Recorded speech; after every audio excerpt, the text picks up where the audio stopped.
Carlomagno intenta la unidad política para luchar más eficazmente contra la invasión de los árabes, pero no tiene éxito. Sin embargo, los pequeños reinos cristianos que proliferan por Europa se unifican en la creencia y sobre todo bajo la primacía del Papa de Roma. Hay una unidad en la fe y en las creencias, sobre todo teológicas, que da la referencia a los santos padres. Y hay una unidad en la liturgia, fundamentalmente a través de la reforma cluniacense, que en España se extiende a partir del Concilio de Burgos del año 1080. La religión cristiana lo que predica fundamentalmente es el carácter sagrado de la persona. Dice San Ivo de Chartres que ante Cristo y ante los sacramentos no hay ni esclavo, ni siervo, ni dueño.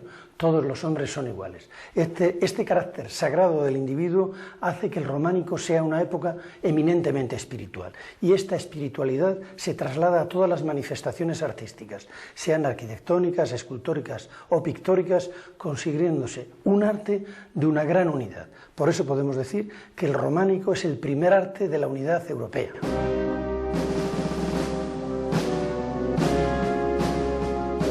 En el siglo VIII, con los reinos hispánicos amenazados por el dominio del Imperio Islámico, la unidad de la cristiandad en la fe es reivindicada por el monje Beato de Liébana. Y en sus comentarios al Apocalipsis de San Juan está anunciando el fin del mundo con la llegada de la bestia, el anticristo, para él el Islam. Él nos demuestra en sus comentarios que solo la fe, la que dicta, la que emana de las Escrituras, puede salvar a la cristiandad.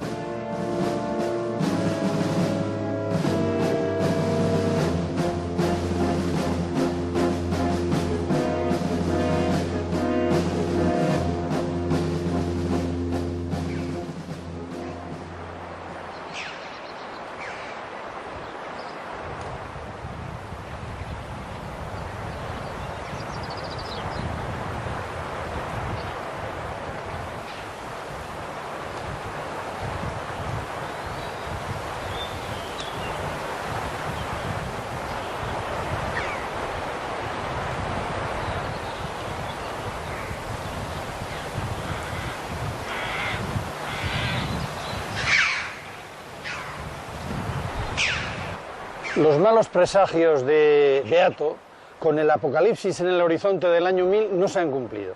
Estamos en Calatañazor y aquí Almanzor en el año 1002 perdió la batalla. Dejó de ser una amenaza, después de su muerte evidentemente, para la cristiandad española. Ya no podía llegar a Santiago de Compostela como hizo en tiempos y el camino de Santiago quedó despejado para las peregrinaciones. En ese momento se cambian las tornas. Las monarquías españolas, la Navarra de Sancho III y sus hijos en Castilla con Fernando I, empiezan a cobrar los tributos a los reyezuelos moros. Y con estos tributos los parias contribuyen a la construcción de Cluny. En ese momento cambia el rito. Del mozárabe pasamos al rito latino. Y en aquel momento España queda plenamente enclavada en la cristiandad occidental que nunca ha gozado de una época de paz como la que viene después del año 1000.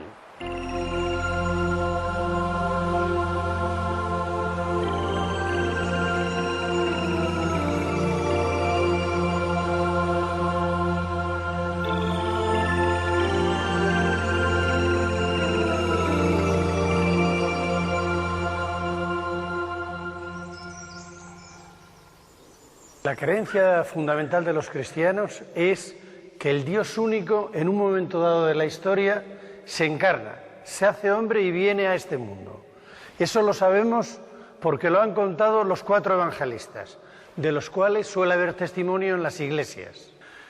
A lo largo de su existencia, vive entre nosotros, predica, nos da sus enseñanzas y muere en la cruz. Y al final resucita. Y nos dice que todos nosotros podemos alcanzar la vida eterna.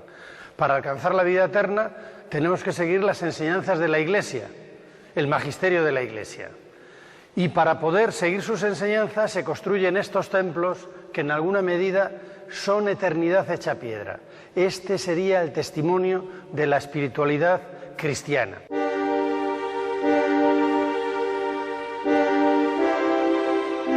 El mayor peligro para la unidad del reino de Dios es la división. Esta la produce la herejía. La Iglesia combate la herejía imponiendo la ortodoxia de la fe. Y dice la Iglesia que Cristo no va a abandonar a los hombres y a las mujeres que crean en su resurrección.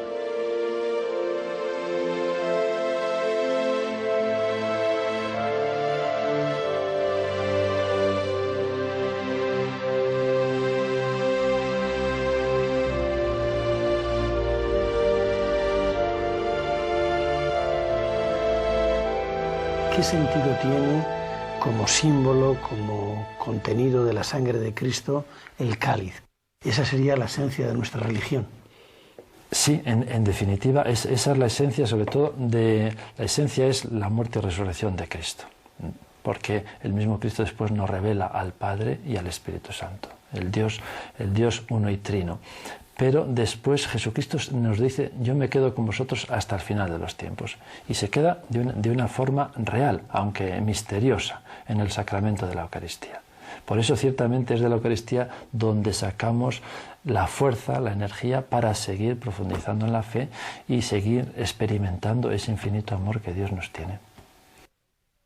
Pero está el pecado y está la duda. La prueba de la resurrección la dio uno de los apóstoles que no creían que había resucitado. Santo Tomás demuestra lo que al final le dice Jesucristo, porque él se empecinó en que si no veía a Cristo resucitado no creería en él. La fe es realmente fiarse de una persona que nos da seguridad. Es decir, que una persona que nunca nos puede mentir, sino que lo que dice se hace. Y ese es Dios, concretamente en Cristo Jesús, que es el Verbo encarnado. Entonces, esa última frase de Jesucristo, cuando ya se le aparece y le dice, Tomás, porque me has visto, has creído. Y añade, dichosos los que sin ver creen.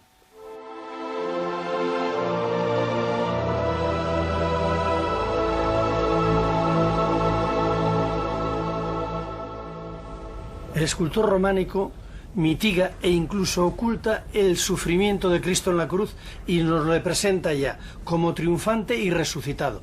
Por eso está serenísimo y con los ojos abiertos.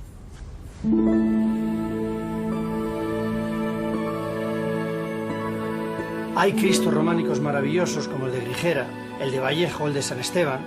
También los frescos como el de San Isidoro o el de San Justo, que son la expresión de la gran novedad que aporta la espiritualidad cristiana medieval, la importancia de Cristo como hombre.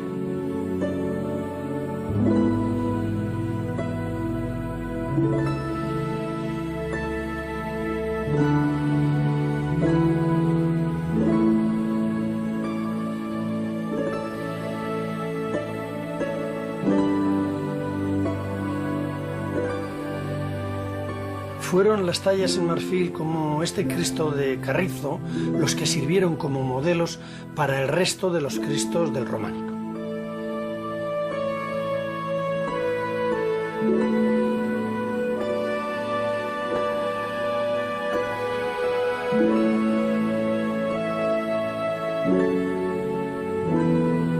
El Cristo de Fernando I y de Doña Sancha, su esposa, es un resumen del nuevo mensaje evangélico, iconográfico y formal que tiene patentes influencias árabes por el ornato.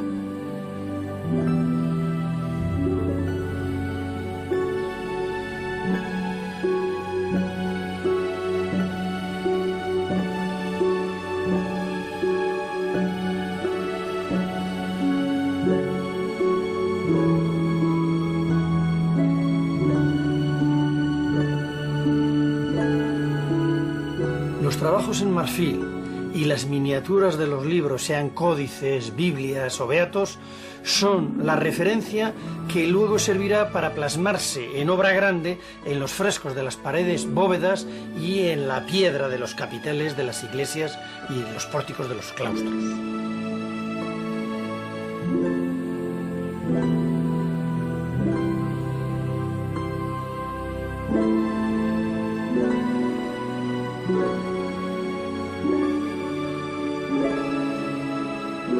El centro de todas las composiciones es el Pantocrator. Es la imagen de Dios omnipotente encerrada en un óvalo. Es un Cristo majestad. Lo vemos en la bóveda de San Isidoro de León y también está con gran solemnidad en el centro de la fachada de la iglesia románica de Santiago de Carrión de los Condes. El Cristo triunfante es de un clasicismo tal que es inconcebible para su tiempo medieval, por las proporciones, por la propia imagen de majestad que recuerda un poco a Fidias. Es el clasicismo máximo en el románico. Se ve que el artista era muy culto y realmente es una excepción del románico.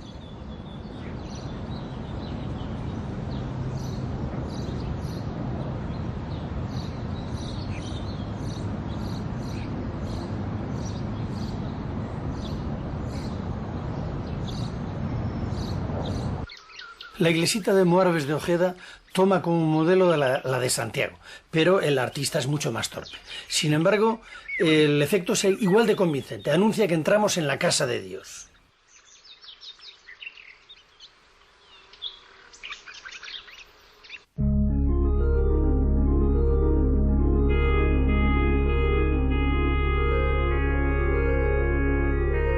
El templo es la Jerusalén celeste, el cuerpo místico de Cristo, la representación del orden divino manifestado en la tierra. Es un espacio por el que camina el creyente a través de la arquitectura que le lleva hacia la salvación. Del atrio en los pies, el lugar de la pila bautismal para los paganos, al altar de Dios en el ábside cabecera. El ábside está orientado hacia el este, que es de donde viene la luz. El Edén, el paraíso al que llegaremos.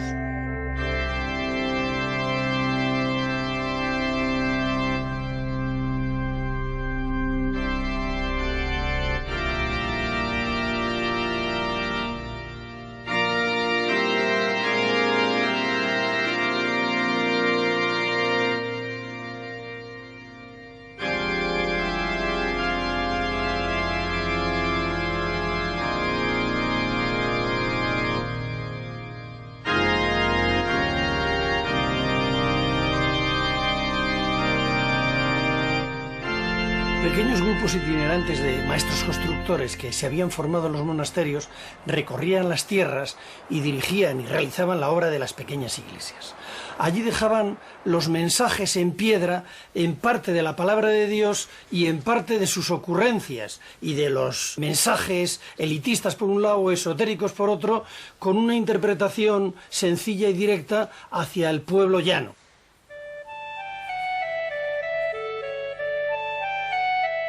No siempre trabajaban bajo las órdenes de un monje erudito y así pues se ven numerosas elucubraciones y excentricidades que parecen fuera de lugar. Porque todo el mensaje didáctico de los temas expuestos en los relieves, en los capiteles y en las portadas no es tan claro para nosotros porque han pasado 1000 años y no contamos con los sermones de los curas y de los monjes que complementaban la iconografía de la piel.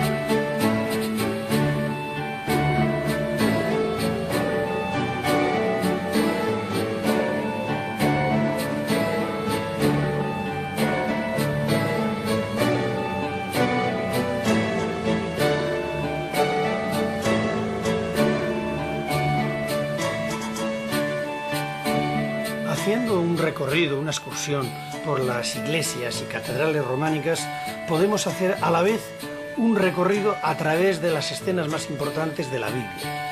Y sobre todo nos van a narrar de una manera muy sencilla la vida y milagros y la muerte y resurrección de Jesucristo.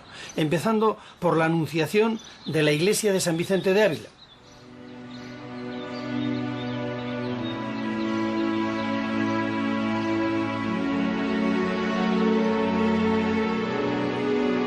Pero el artista románico tiene tal capacidad expresiva y de síntesis que es capaz de meter en un solo capitel la visitación de la Virgen, la Anunciación, el sueño de San José, el nacimiento de Jesucristo, la visitación de los reyes y la llegada de los pastores.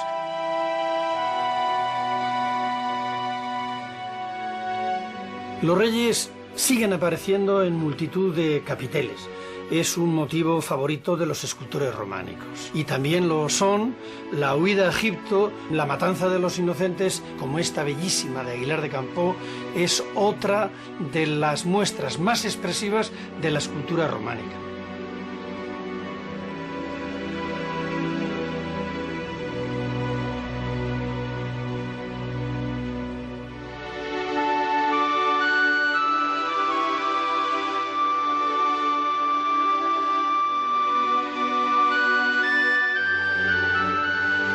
La resurrección de Lázaro, la curación del leproso, y es bellísima la entrada de Jesús en Jerusalén y las gentes de Jerusalén portando palmas.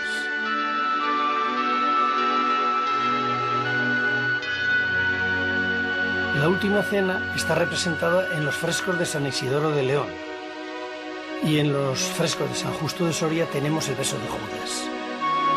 Por eso Jesús fue apresado. Y posteriormente le crucificaron.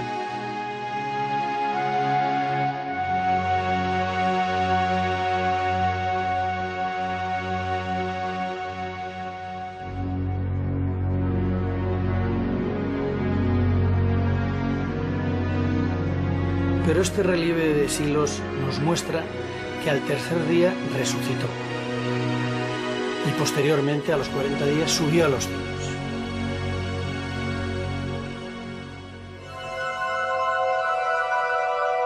Pero el mensaje no siempre es tan claro. Por ejemplo, cuando el Apocalipsis representa el cuarto ángel vertió su copa sobre el sol, al que fue dado quemar a los hombres con el fuego. Los hombres fueron quemados con terribles quemaduras y blasfemaron el nombre de Dios.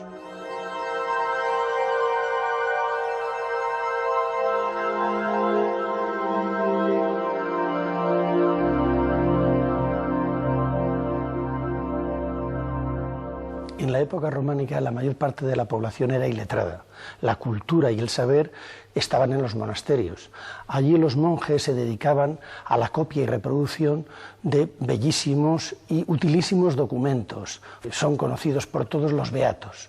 Inició los beatos, Beato de Liébana, allí estaban los famosos comentarios al Apocalipsis. Los beatos alcanzaron un gran esplendor, sobre todo el del rey Fernando I.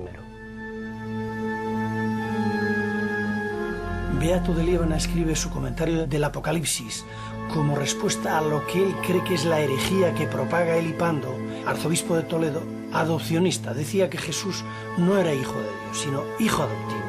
Esto era terrible para la cristiandad porque suponía una política conciliadora con el pensamiento musulmán. Así que Beato pide ayuda a Roma y a Carlomagno y gana la batalla contra Elipando. En el Apocalipsis el Islam está representado un poco como la bestia. Allí está plasmada la lucha contra los que se hacen pasar por verdaderos cristianos y no siguen los textos sagrados. Estos son los peores enemigos para Beato.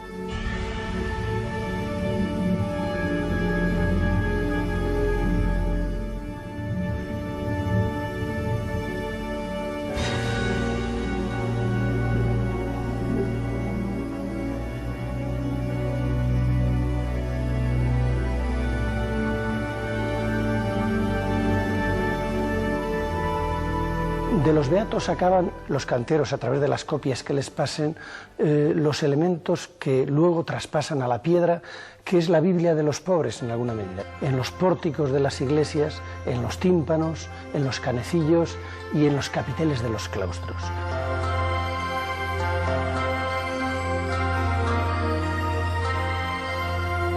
Esta fachada de Santo Domingo de Soria es casi un tablero que sustenta el relato bíblico y todo el Nuevo Testamento. Es una bellísima manera de conjugar arquitectura y escultura como una de las mayores creaciones del románico.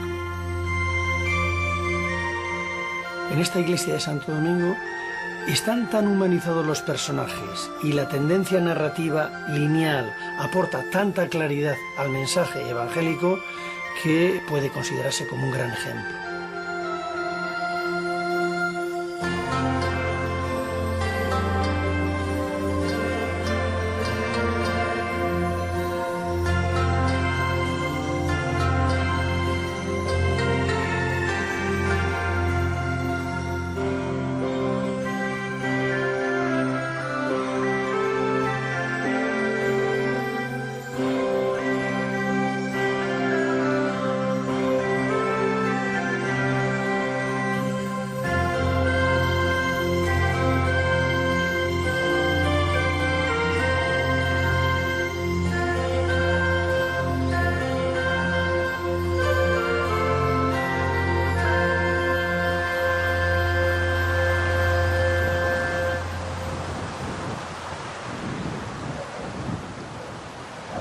Por el contrario, el monasterio Santa María de Gradefes, que se fundó en 1168, es un ejemplo perfecto de la vuelta a la sobriedad que preconizaba la reforma del Císter. El monasterio benedictino ha conseguido el éxito económico. El ora et labora ha producido riqueza. Esta riqueza se gasta en el adorno, en la magnificencia. Los templos se pintan, los capiteles se decoran hasta el extremo. Tiene que venir una reforma. Esta es la cisterciense, que busca volver a los orígenes y a la expresión de la pobreza. La pobreza, evidentemente, es la desnudez. Los templos con los cistercienses ya no se pintan, los capiteles ya no se decoran, pero siguen siendo ricos porque oran, elaboran y son eficaces. ¿En qué se lo gastan? En la elevación, en la majestuosidad, en la elegancia, en la grandeza. Y esta grandeza es elevación, expresión del misticismo y sobre todo una grandiosidad en los templos que nos está anunciando ya el inminente arte gótico.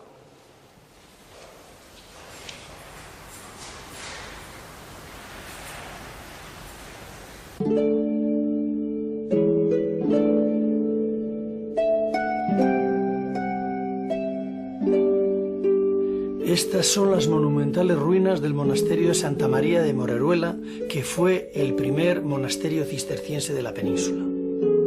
El fundador del Císter, que fue el monje benedictino Bernardo de Claraval, estableció, junto a los principios del ascetismo y la oración, la exaltación de la Virgen. Es un paso más de la humanización de Cristo.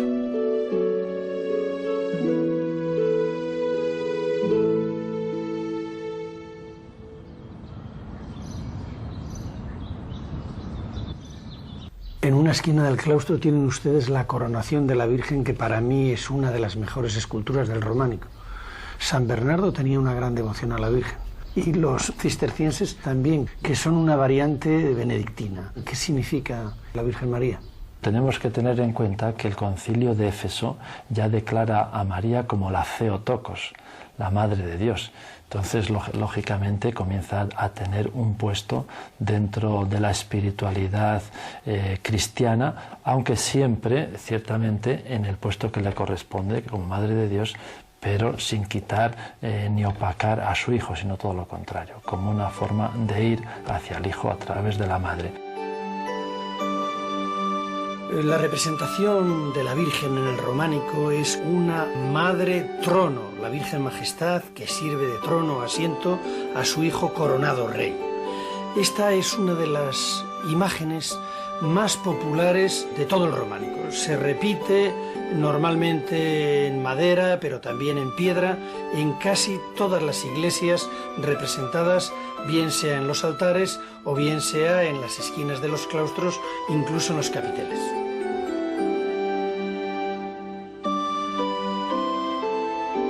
La figura de María comienza a ser protagonista del mensaje evangélico de las iglesias, como en esta, por ejemplo, de Gredilla de Sedano de Burgos.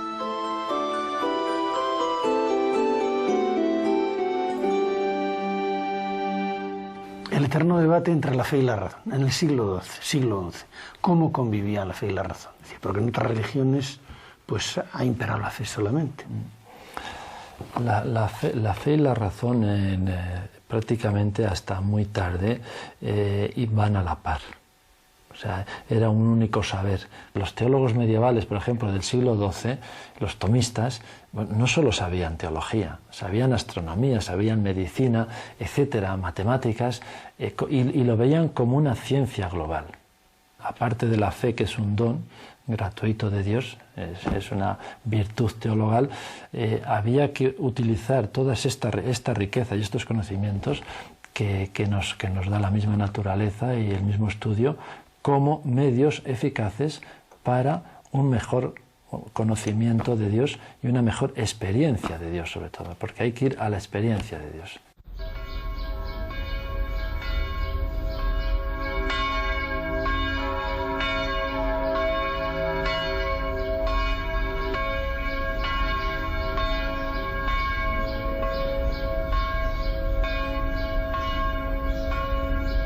En el mundo medieval casi todas las gentes eran iletradas. Las únicas personas que podemos decir que eran cultas eran los monjes. Sin que nadie se lo pidiera, se dedicaron a conservar y a traducir casi todo el pensamiento clásico latino. Gracias a ellos y a su esfuerzo ha llegado hasta nosotros. Los monjes que se dedicaban en el escritorio a transcribir códices antiguos, entre ellos los códices árabes y los códices antiguos como Dioscórides. Ellos los transcribían, no solamente en los códices, sino también ellos aprendían esa ciencia de la medicina y de las plantas medicinales. Ellos la recogían y posiblemente no en esta botica, en esta farmacia que es de principios del siglo XVIII, pero en la farmacia que ellos tendrían en particular, sacaban la esencia de esas plantas y curaban a los enfermos.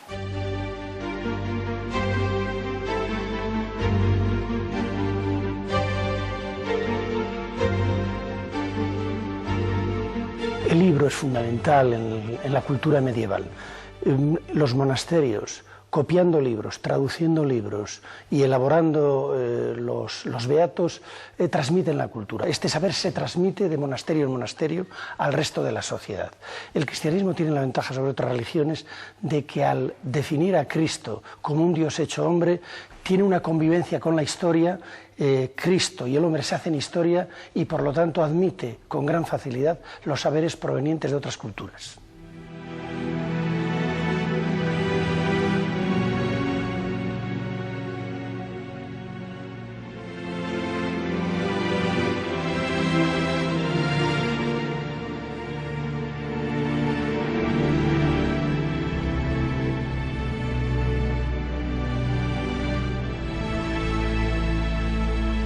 Es imposible encontrar una biblioteca medieval intacta. Aquellas bibliotecas soñadas o maravillosas tendrían códices, pergaminos, algún beato si eran muy ricas, y bueno, posteriormente fueron acumulando otro tipo de obras como actas de concilios, evangelios, quizás Biblias, más o menos iluminadas si el monasterio o la colegiata o la catedral eran ricos. En esta biblioteca de San Isidoro se guardan algunos de estos tesoros que cito, y estas colegiatas como San Isidoro o las catedrales dieron posteriormente lugar a las primeras universidades, como por ejemplo la de Palencia, pero esto ya ocurrió en la época del Gótico.